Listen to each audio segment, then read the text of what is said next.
તો મહેસાણાના લીંચ ગામમાં લૂંટના બનાવને લઈને ખુલાસો થયો છે। લૂંટની આ ઘટના માત્ર તરકટ હોવાનો ખુલાસો થયો। 30 લાખ રૂપિયાની લૂંટનો દાવો કરનારો ફરિયાદી જ આરોપી નીકળ્યો। કલોલના મિત્ર સાથે મળીને તેણે આખી આ લૂંટની ઘટનાનું તરકટ રચ્યું હતું। સમગ્ર ઘટના તેણે પોતે જ ઉપજાવી કાઢી હોવાની વાત સામે આવી છે। લાંગણજ પોલીસે 30 લાખ રૂપિયા રિકવર કર્યા છે।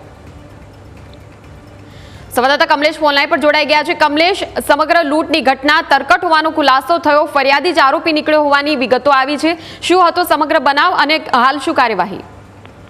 જે રીતે ઘટના સામે આવી હતી એમાં લીંચ જે લાગણજ પોલીસ સ્ટેશન હતું અને મહેસાણા તાલુકાનું ગામ છે લીંચ, જેમાં ગઈકાલે બપોરે 3 વાગે પટેલ હસમુખભાઈ રમેશચંદ્રએ હકીકત જાહેર કરી હતી કે તેમના મકાનમાં આવેલા 4 અજાણ્યા શખ્સોએ લૂંટ આચરી હતી અને લૂંટ આચર્યા બાદ તેઓ ફરાર થઈ ગયા હતા અને 6.5 લાખ રૂપિયા રોકડ લઈને ફરાર થઈ ગયા હોવાની હકીકત જાહેર કરી હતી।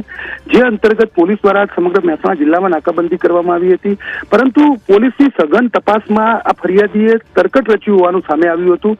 મોડી રાત્રિ દરમિયાન લાગણજ પોલીસે ફરિયાદીના મકાનમાંથી 30 લાખ રૂપિયા રોકડ કબજે કરી છે અને તેને કલોલના મિત્ર સાથે મળી આખું તરકટ રચ્યું હોવાનું સામે આવ્યું છે। જોકે આ તેણે જે 4 અજાણ્યા શખ્સ કોણ હતા અને આ તરકટ કેમ રચ્યું એ હજુ પોલીસ તપાસ કરી રહી છે અને આખી તપાસ બાદ સમગ્ર હકીકત બહાર આવશે। પરંતુ હાલમાં તો જે ફરિયાદી હતો તેણે લૂંટનું તરકટ રચ્યું હોવાનું સામે આવ્યું છે અને પોલીસે તે દિશામાં વધુ તપાસ હાથ ધરી છે। બિલકુલ, આભાર કમલેશ સમગ્ર માહિતી બદલ।